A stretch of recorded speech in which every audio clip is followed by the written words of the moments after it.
بەڕێزان بەردەوامین سی ڕۆژ بەسەر جەنگەکەدا تێپەڕیوە. لەم سی ڕۆژەدا چی ڕوویدا؟ ئەوەی ڕوویدا لە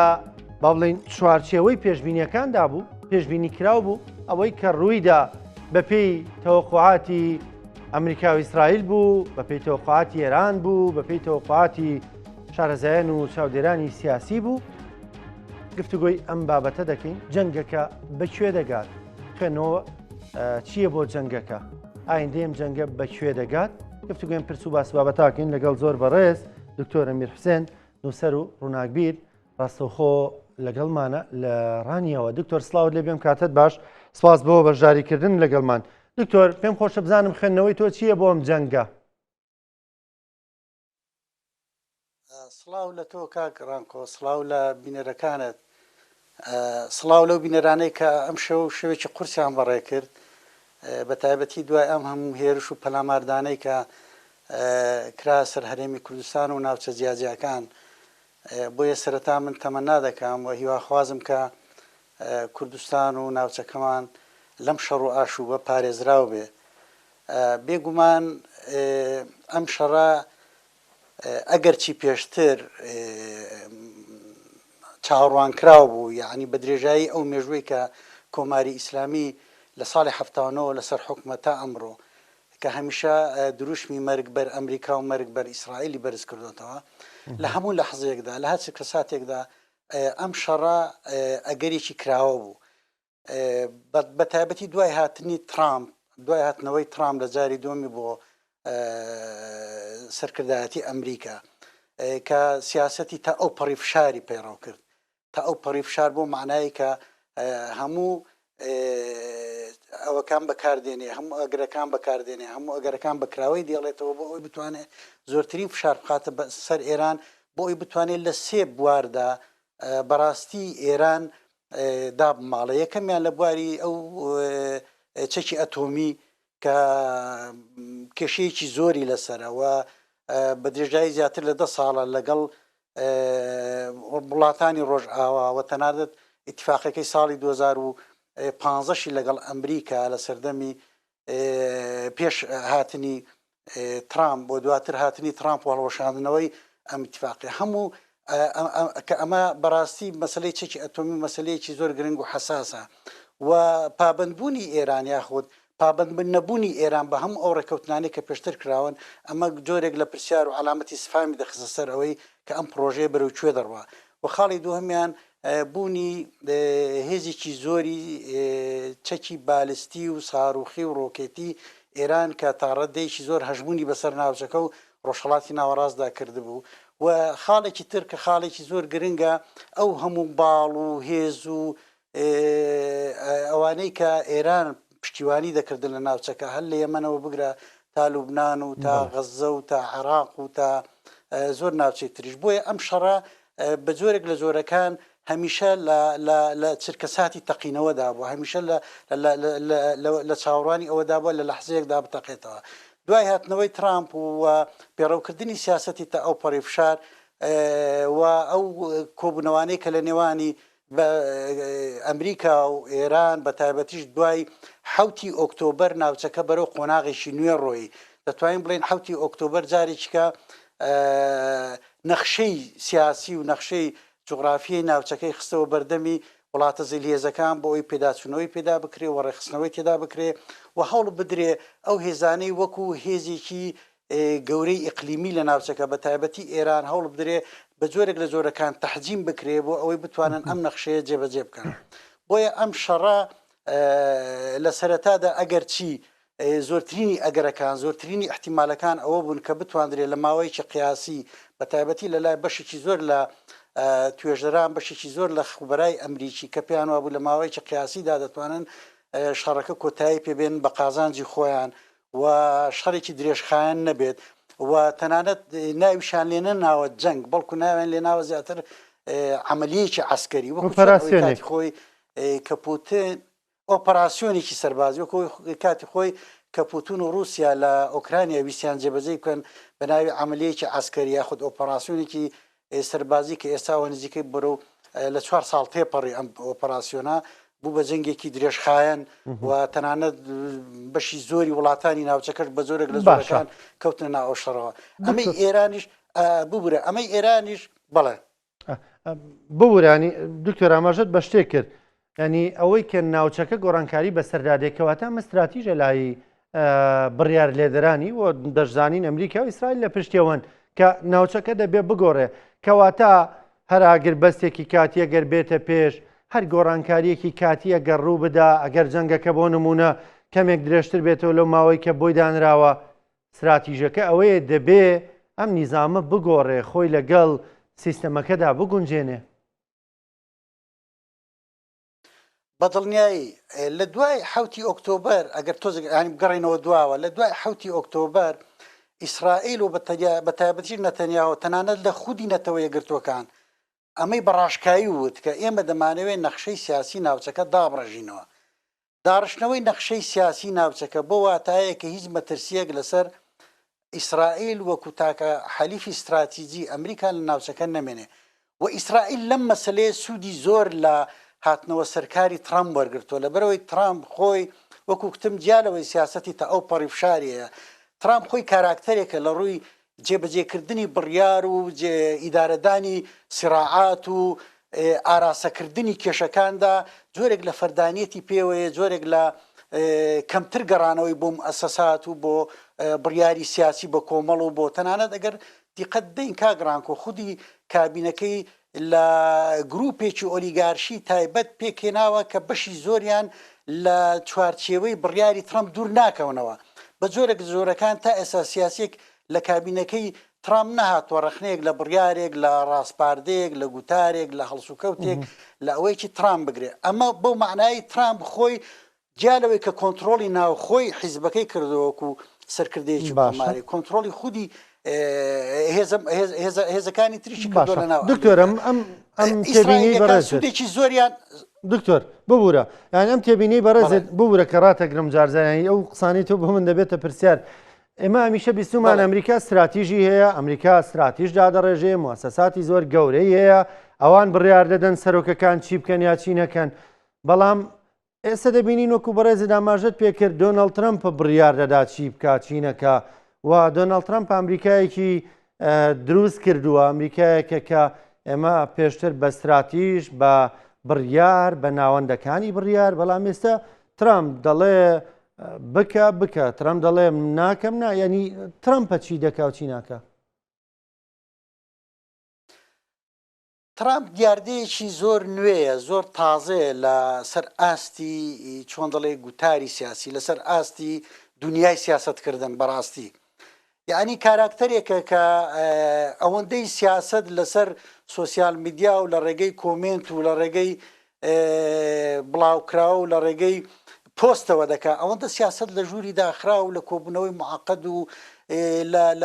ئەوەدا گەڕانەوە بۆ پرس و ڕاوێژ و ئەوانە کەمتر دەگات ترامپ پشت ئەستورە بە هێزێکی زۆر جەماوەری فراوان کە پێی دەڵێن ماگا ڕێکخراوێکە لەناو ئەمریکا کە هەم لە هەڵبژاردننی یەکەمی هاتنی ترامپ پشتیوانێکی زۆر باشی لە کەمپینەکەی ترامپ کرد هەم لە هاتنەوەی دووهەمی ترامپیش ماگا بۆ معنایی کە ئەمریکا لە پێش هەمووانە ئەمریکا لە سەروی هەمووانە ئەم ڕێکخراوە تا ئێستا پشتیوانێکی زۆر تند و بەهێزی تەنانەت لە وتارەکەی دوێنێ شەوی ترامپدا زۆر سوپاسی کردن و ئەوەیەکی CNN لێداوە کە تا ئێستاش کە هەندێک ناوەندی ڕاگەاندنی دیعای ئەوان دەکرد گوایە ترامپ بەشێکی زۆری جەماوەریەکەی یاخود پێگە جەماوەرەکەی لە ناو ماگا لە دەستداوە بەڵام ئەوەیەکی CNN ڕاستەوخۆ لە کاتی گوتارەکەیدا لێداوە کە دەڵێ ماگاش هێشتا لە 100% پشتیوانی ترامپە ماگا ڕێکخراوێکە ئەگەر بمانەوێ خوێندنەوەی بۆ بکەین باوەڕیان بە جۆرێک لە ڕەسەنایەتی ئەمریکا هەیە و پێیان وایە بەرژەوەندەکانی ئەمریکا پێویستە ئەمریکا مەزن دەکەینەوە دروشمەکانەوەی دکتۆر پێم وابێ بەڵێ ئەمریکا مەزن دەکەینەوە ئەمریکا دەخینەوە خانەی یەکەم ترامپ لەو ناوەندەوە هاتووە و دەیوێت ئەم سیاسەتە پەیڕۆ بکە بەڕاستی لەسەر ئاسی هەموو دنیا کە ئیسرائیلەکان سوودێکی زۆریان لەم کاراکتەرە وەرگرتووە،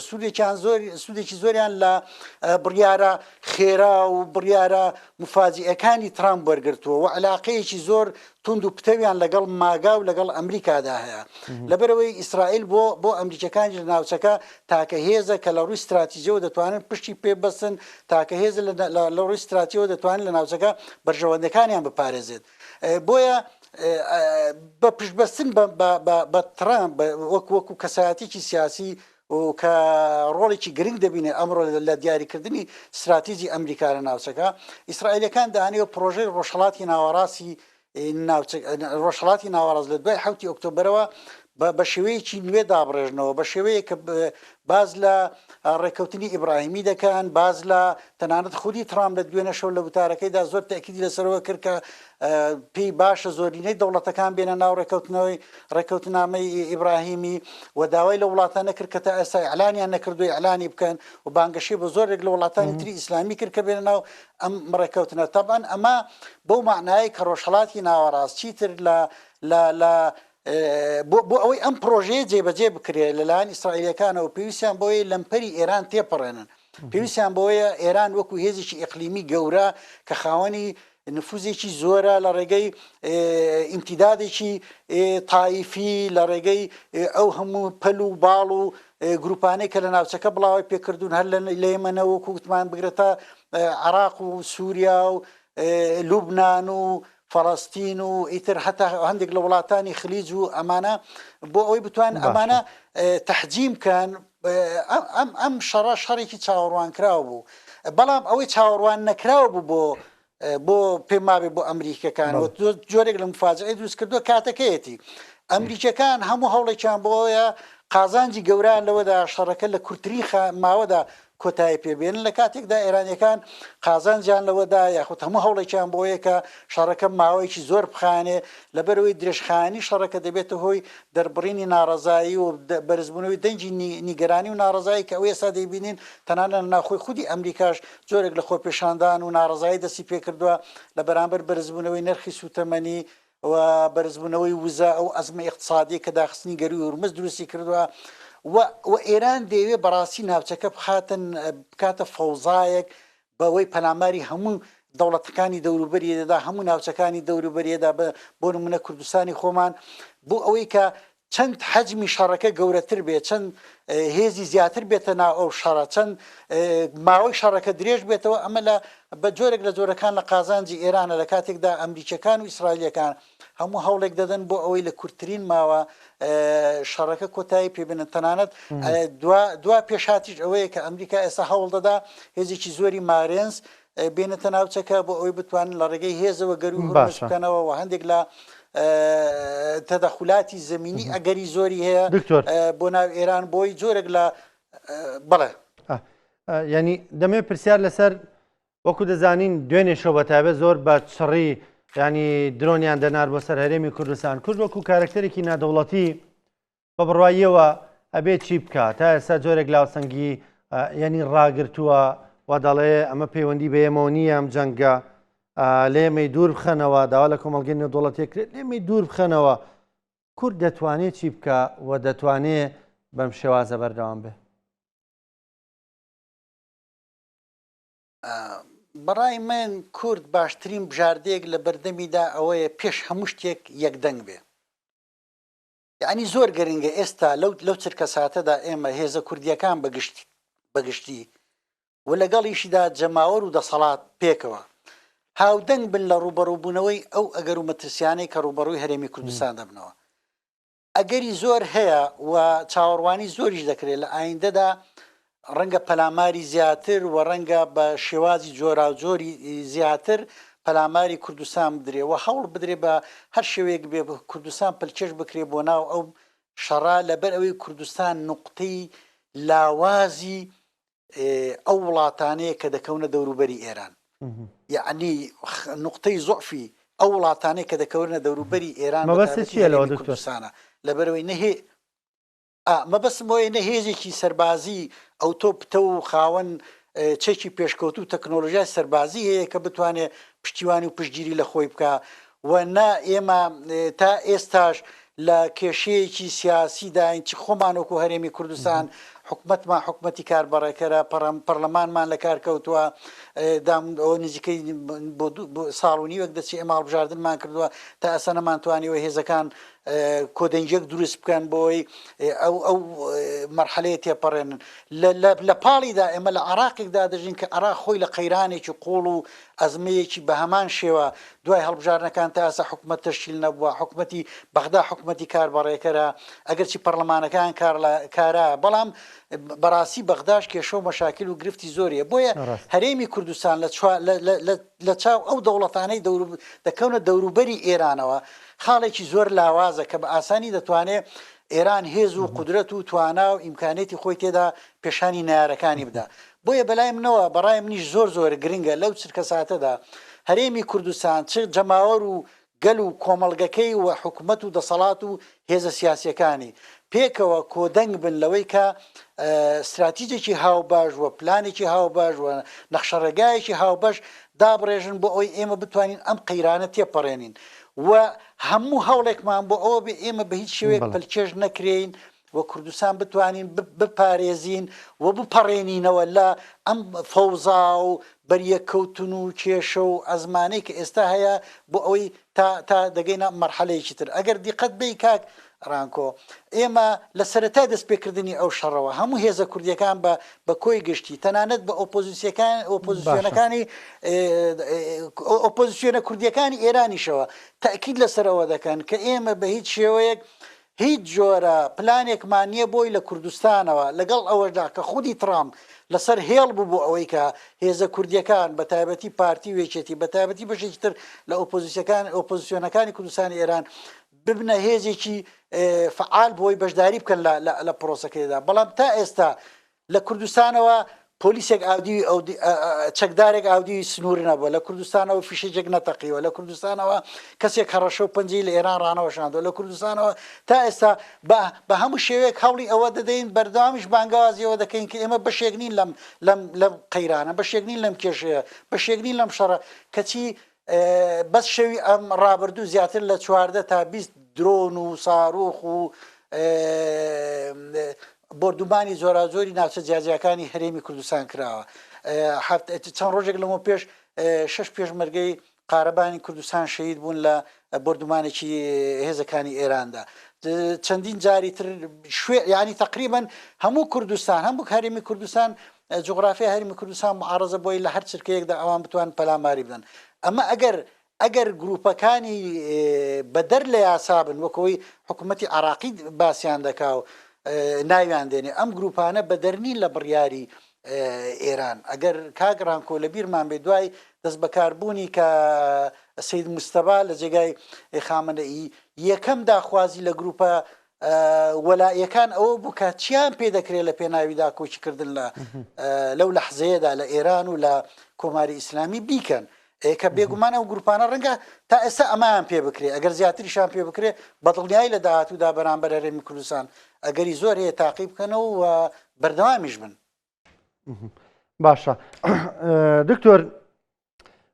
دواپرسیارم با بڵین ینی ئەوەی کە بەڕێزە دێڵی تەنانەت پۆلیسێکیش لێرەوە نەچۆتەوە دی و بەس وازمان لێ ناهێنن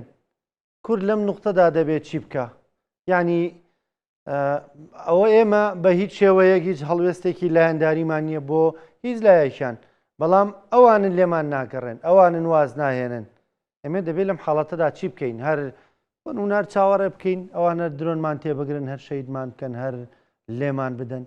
بەتایبێت ئەمە ڕاستەوخۆندێکی ئێران دەڵێ ڕاستەوخۆیە منین جگە لەو موشەکەی کە ناوی بە سۆرانەوە بەداخۆ 6 پێشمەرگەی ئازاتیدا شەهید بوون بەڵام ئەوانی دیکە گروپە وەلاییەکانە من وەکو کتب کاگرانکۆ ئەم گروپە وەلاییانە لە دەرەوەی گوتاری سیاسی و تەوجیهی سیاسی کۆماری ئیسلامی نین بێگومان لەو چوارچێوەیەدا کۆ دەبن ئەگەر ڕاستە و خۆش ئەمریان پێ نەکرێ یاخود ڕاستە و خۆش ڕانەسپێردرێن بۆی کارێک بکەن بەڵام دوجار ئەمانن کە دروستیان کردوون ئەمانن کە پشتیوانیان دەکەن ئەمانن کە غیتائێکی سیاسیان بۆ دروست کردوون ئەوەی زۆر جێگەی پرسیارە کاگ ڕانکۆ عێراق ئێستا بەڕاستی خەریکە دەچێتە قۆناغی لوبنانەوە. یعنی بۆ معنای کە هێزە عراقیەکان بەدەر لە بڕیاری حکوومەتی بەدەر لە بڕیاری سیاسی عراقی بڕیاری شەڕ و ئاشتی دەکەوێتە دەست کۆمەڵێک گروپ و کۆمەڵێک هێزی چۆن دەڵێ میلیشایی کە بە هیچ شێوەیەک پابند نین بە بەرژەوەندی نیشتیمانی و بەرژەوەندی سیاسی و بەرژەوەندی اقتصادی عراق و گەل و خاکەکەی بۆ حکوومەتی هەرێمی کوردستان بۆ هێزە سیاسی کوردیەکان زۆر گرنگە وەکو کتم خاڵی یەکەم کە بەلای منەوە زۆر گرنگە یەک گوتاری سیاسیمان لە ڕوبەڕووبوونەوەی ئەم کێشەیە و بە تایبەتی لێرەدا ڕاگەاندکار و ڕاگەاندنەکان ڕۆڵێکی زۆر گرنگ دەبینن کە بتوانن هەوڵ بدەن زمانێک بە زمانێک ئێمە گفتوگۆ بکەین کە زمانێکی گفتوگۆی هاوبەش بێ و ئاراستەکراو بێ بۆ ئەوەی بتوانین بە هەموو لایەکمان چه حکوومەت چه ڕاگەاندکار چه خەڵک چه ڕۆشنبیران چه هەموو چین و توێژەکان هەوڵ بدەن ئەم قۆناغە تێپەڕێنین و بەڕاستیش حیزبایەتی و بیرکردنەوەی تەسکی حیزبایەتی لەم قۆناغەدا بخینە ئەو لاوە ڕاستە ئێمە بیرکردنەوەی جیاوازمانێ ڕاستە ئێمە هێشتا لە پرۆژەی جیاوازمانەیە ڕاستی ئێمە هێشتا جیهانبینی جیاوازمانەیە بەڵام ئێمە ئێستا لە قۆناغی شەڕداین لە قۆناغی داین کە گەلەکەمان لە بەردەم مەترسیی چارەنووسازدا لە قۆناغێک داین کە ئێمە ئەگەری پەلاماردانمانێ لە قۆناغێک داین کە ئێمە هێشتا ڕەنگە ئەگەری ئەوەی زیاترمان بێتە سەرێ ڕەنگە لە ئایندەدا بەڕاستی پەلاماری قورستر و زیاتر و ئەگەر ئەم شەڕە بچێتە قۆناغی شەڕی زەمینی و درێژە بکێشێ بە دڵنیایی ئەو وەختە ڕەنگە هەرێمی کوردستانیش پشتی زیاتری بەربکەوێ بۆیە خۆ ئامادەکردن بۆ ئەم قۆناغە بە یەکدەنجی دەکرێت بە کۆدەنجی دەکرێت و بەوە دەکرێت دەستبەرداری هەندێک لە گوتاری سیاسی و تایبەتی و حیزبی و نەفەسی کورتی زۆن و ناوچەگەرێتی و شارچێتی و یعنی درۆنێک لە هەولێر دەکەوێت ئێمە لێرە پێمانوانە بێ ئەمە پەیوەندی بێ ئێمەوە نیە درۆنێک لە دۆک دەکەوێت درۆنێک لە خانەقین دەکەوێت درۆنێک لە کەرکک دەکەوێت نازام لە سلێمانی دەکەوێت هەچی ئەمەی ڕوودەدا کۆی گشتی پەیوەندی بە هەمومانەوەیە لە بەرەوەی چارەنووسی هەمومان پێکەوەیە و ئێمە بتوانین لەم ئەزمەیە لەم قەیرانە لەم شەڕە دەرباز بین بە کەمترین زەرە دوزیان لە ئایندەدا لە گۆڕانکاریە گەورەکانی نەخشەی ناوچەکە ئەوەی کە باسمان کرد دەکرێت ئێمە بینە هێزێکی زۆر کاریگەر و دەکرێت ئێمە بینە هێزێکی زۆر ئەرێنی و دەکرێت ئێمە بینە هێزێک جێگەی متمانەی بەشێکی زۆری لە وڵاتانی ناوچەکە بین و چارەنووسی ئێمە دەکرێت ئاقارەکەی بە ئاراسەیەکی کەدا بێ ئەگەر بە شکڵێکی عەقلانی بتوانین کاری لەسەر بکەین. زۆر بەڕێز دکتۆر ئەمیر حوسێن نووسەر و ڕووناکبیر سپاس دەکەم سپاس بۆ بەشداریکردن لەگەڵمان سپاس بۆ سنەڕووی سەرنجەکانت بۆ چوونەکانت خوێندنەوەکانت لەسەر دۆخی جەنگەکە.